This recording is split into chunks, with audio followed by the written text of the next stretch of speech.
Hey guys, welcome to The Godwin Show.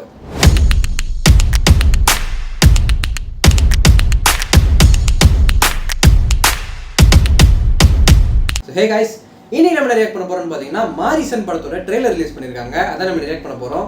இந்த படம் வந்து பாத்தீங்கன்னா ஆல்ரெடி டீசர் ரிலீஸ் பண்ணிருந்தாங்க. அதுல வந்து பாத்தீங்கன்னா ஃபுல்லா நிறைய ஊர்களோட அந்த ஒரு ட்ரோன் ஷாட்ஸ்லாம் காமிச்சிருந்தாங்க. அதுக்கப்புறம் ஃபாஃபா சரும் வடிவேல் சரும் அந்த ஒரு பைக் டிராவல் காமிச்சிருந்தாங்க. இந்த படத்தோட ஒன்லைனே பாத்தீங்கன்னா ஃபாஸ்ட் சார் வந்து ஒரு லாங் டிஸ்டன்ஸ் ஜேர்னியில் வந்து போயிட்டு இருக்க வழியில் வந்து வடிவேல் சார் வந்து லிஃப்ட் கேட்டி ஒரு பைக்கில் ஏறுறாரு. ஸோ இவங்க ரெண்டு பேரையும் சேர்த்து அந்த ட்ராவலை காமிக்கிறது தான் இந்த ஒரு படத்தோட கதை. அது வந்து டீசர் பார்க்கும்போது கொஞ்சம் எனக்கு கனெக்ட் பண்ணிக்க முடிஞ்சு, ஓகே இதுதான் கதையாக இருக்கும்னு சொல்லிட்டு. ஸோ எதுக்கு வெயிட் பண்ணோம், வாங்க ரியாக்ட் பண்ணிடலாம்.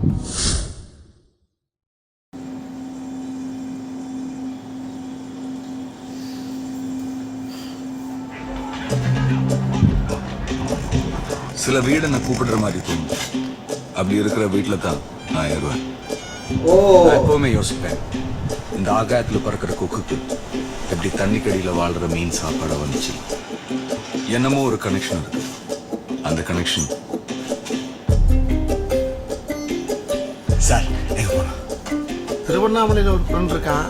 ஓ, நான் அங்கேயே போறேன். பைக்கில் போகலாமா சார்? வாங்க சார், ஜாலியாக இருக்கும். எனக்கு கொஞ்சம் ஞாபகம் மருது அழிச்சு மிஸ் பண்ணல வேற வேற வேற வேற நாங்க பைக்ல திருவண்ணாமலைக்கு போயிட்டு இருந்தோமா. நான் எதுக்குப்பா திருவண்ணாமலைக்கு போனா? நேத்து நைட்டு கூட கரெக்டா என்டர் பண்ணி. இன்ட்ரெஸ்டிங். இது சரிப்பட்டு வராது. இப்போ பிளான் என்ன? ஏப்பா ரொம்ப நேரமா ஒரே கியர்ல போற போல் இருக்கேன். கொஞ்சம் கியர் தான் மாத்துனேன்.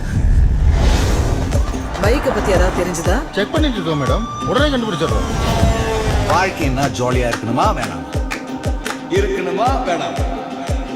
லொகேஷன் ட்ராக் பண்ண முடிஞ்சதா? சார் மோனேட் பயமா இருக்குப்பா.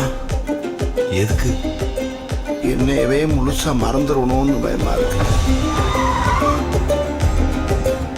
பொறுமையா போயிட்டு இருக்கேன். எப்போ என் கண்ட்ரோல் போக போறதுன்னு எனக்கே தெரியும். நான் திரும்பவும் சொல்றேன், அவர்கிட்ட இருந்து பணத்தை அடிக்கிறது தான் உன்னோட வேலை, புரிஞ்சுதா? அவர் உன்னை நம்புற மாதிரி நடி. வாழ்க்கையிலே மறக்க முடியாத பயணம். என்ன பண்றது, இதையும் மறந்துடுவேன். மறந்துட்டனா மூன்றாம் புற கமல் மாதிரி இப்படி ட்ரை பண்றியா? ஐயா, அந்த மாதிரி மகா நடிப்புல எனக்கு வராது. நல்லா இருக்கு. இந்த லாஸ்ட் டைலாக் சூப்பரா இருக்குங்க, நல்லா இருக்குங்க. அதான் நான் சொன்னதுதான், அந்த ஃபுல் டிராவல் தான் காமிச்சிருக்காங்க, அதுதான் கதையாக இருக்கும். பட் நிறைய இன்ட்ரெஸ்டிங் ஃபேக்டர்ஸ் ஆட் பண்ணியிருக்காங்க. என்னென்னு பார்த்தீங்கன்னா, இப்போது நம்ம வடிவேல் சருக்கு வந்து அந்த ஷார்ட் டைம் மெமரி லாஸு, அப்புறம் ஃபாஃபா வந்து ஒரு தீஃபுங்கிறது சத்தியமாக நான் எக்ஸ்பெக்ட் பண்ணவே இல்லைங்க. அது எனக்கு ரொம்ப சர்ப்ரைசிங்காக இருந்துச்சு. காமெடியாக எடுத்துகிட்டு போயிருக்காங்க, நடுவில் கொஞ்சம் சீரியஸான சீன்ஸ்லாம் வருது. ஸோ நல்லா இருக்குது, பார்க்கும்போது ப்ராமிசிங்காக இருக்குது. அண்ட் மாமனன்லேயே பார்த்துருப்பாங்க இவங்க ரெண்டு பேரோட ஆக்டிங் வந்து. ஆனால் வந்து அதில் வில்லன் கேரக்டர் பண்ணியிருப்பாங்க ஃபாஃபா. நல்ல ஒரு கொலாபரேஷனாக இருக்குது, பார்க்கும்போது ரொம்ப ஃப்ரெஷ்ஷாக இருக்குது. This trailer looks promising and இந்த படம் வந்து வெயிட்டட்னு சொல்லி இந்த மொத்த டீமையுமே நான் வாழ்த்துறேன். That's it. Thanks for watching this video. Do like, subscribe and support பண்ணுங்க. Thank you.